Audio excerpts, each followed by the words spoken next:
జై తెలంగాణ, జై జై తెలంగాణ. భారత్ మాతాకి జై, భారత్ మాతాకి జై, భారత్ మాతాకి జై. జగన్ గారు చేసిన ఇంకో పని చెప్పేందుకే ఈ వీడియో. జగన్ గారు అవ్వల తాతలకు ఇంటికి తీసుకుపోయి పెన్షన్ ఇవ్వటం.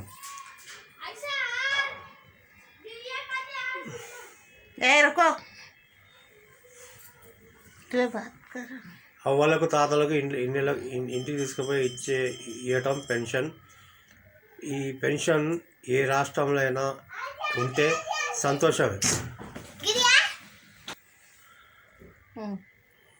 కట్కర్ बहुत करो नहीं आता मैं वो कटकारी लगाई. అవతాతలకు ఇచ్చే పెన్షన్ ఆంధ్రప్రదేశ్ రాష్ట్రం కాకుండా వేరే రాష్ట్రాల్లో ఇట్లా పెన్షన్ ఇస్తే చాలా సంతోషమైన వార్త. ఎందుకంటే వాళ్ళు ముసలితనంలో నడవలేక లైన్లో నిలబడలేక ఉంటారని ఆలోచించి ఇంటికి తీసుకుపోయి పెన్షన్ ఇవ్వాలన్న ఒక ఆలోచన మన జగన్ గారికి వచ్చింది. ఇట్లాంటి ఆలోచన వేరే రాష్ట్రం ముఖ్యమంత్రులకు కూడా వస్తే చాలా సంతోషం.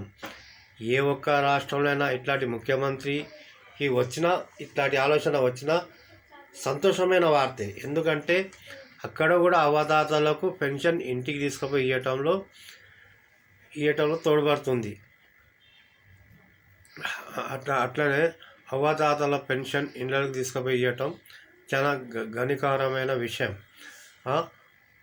ముసలితనంలో నడవలేక నిలబడలేక లైన్లో ఉండలేక ఒకటికి 2 సార్లు ఆఫీసర్ చుట్టూ తిరగలేక ఉంటే వాళ్ళు ఉన్న కాడనే కూర్చున్న కాడికే పెన్షన్ రావటం చాలా ఆంధ్రప్రదేశ్లో అవతాతలు చేసుకున్న అదృష్టం. దానికి వచ్చిన అదృష్టం ఏంటంటే జగన్ గారు అక్కడ ముఖ్యమంత్రి కావటం వాళ్ళ అదృష్టం అంతే. మన ఓటు మన తలరాత మారుస్తుంది అన్నారు పెద్ద పెద్ద నాయకులు, మేధావులు అన్నారు. మారుస్తా అంటే ఇట్లాంటి ఓటేస్తేనే మన తలరాత వాళ్ళు మార్చే ప్రయత్నంలో ఉంటారు. ఇట్లాంటి మన దేశానికి కావాలి. ఇట్లాంటి ముందు రోజులలో ఇట్లాంటి జగన్ లాంటి వాళ్ళు ఎవరన్నా పిఎంగా వస్తే భారతదేశం దరిద్రం కూడా పోద్ది. అప్పుడు పెన్షన్లు కూడా భారతదేశంలో అవతాతలకు ఇళ్ళ కాడికి పోయి ఇచ్చే పొజిషన్ వస్తుంది. అట్లనే ఇప్పుడు ఉన్న ఆటో డ్రైవర్లకు, లారీ డ్రైవర్లకు వీళ్ళందరికీ లాభాల బోనస్ కింద జగన్ గారు 10,000 ఇస్తా అంటోళ్ళు. అట్లనే రోజు కూలి పని చేసుకుంటోళ్ళు, ఒకరోజు పని పోతే ఒకరోజు దొరకదు.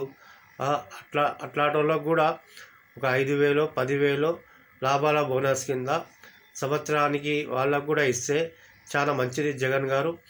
దీని గురించి మీరు ఆలోచించాలి. నేను చెప్పినట్టు కాదు, మీరు చాలా ఆలోచించి పని చేసేటోళ్ళు మీరు ఆలోచించాలి. దీని విషయంలో చాలా వరకు ఆలోచించి ఇది కూడా అమలు చేస్తే చాలా మంచిది. చాలా రిక్వెస్ట్గా అడుగుతున్నాం. ఎందుకంటే కూలి పని చేసేటోళ్ళకు ఒకరోజు దొరికితే 4 రోజులు ఒక్కోసారి దొరకదు. వర్షాకాలం అయితే చాలా ఘోరం ఉంటుంది. పండుగలకు పప్పాలకు వాళ్ళ పిల్లలు ఎట్లా అవుతారు? కొత్త బట్టలు కొనుక్కోవాలన్నా ఏమన్నా చేయాలన్నా వాళ్ళ డబ్బులు ఉంటాయి ఉండవు. పిల్లలు చిన్న పిల్లలు కూడా వాళ్ళ ముఖం చూసుకుంటూ ఉండే పరిస్థితి ఉంటుంది. అందుకే మీరు అన్నారు నేను ఎంత మీకు చేసినా ఇంకా తక్కువనే అన్నట్టు మీరు ఒక మాట అన్నారు. అట్లనే ఇది కూడా చేసి చూపేస్తే ఇక మీరు ఈ భారతదేశంలో నంబర్ 1 సీఎంగా ఉండే ఛాన్స్ కూడా ఉంటుంది.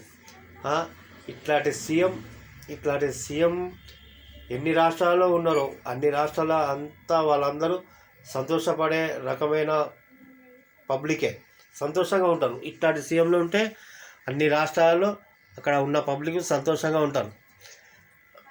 దీంట్లో తప్పుంటే క్షమించండి. నా పేరు సలీం అండ్ షబానా.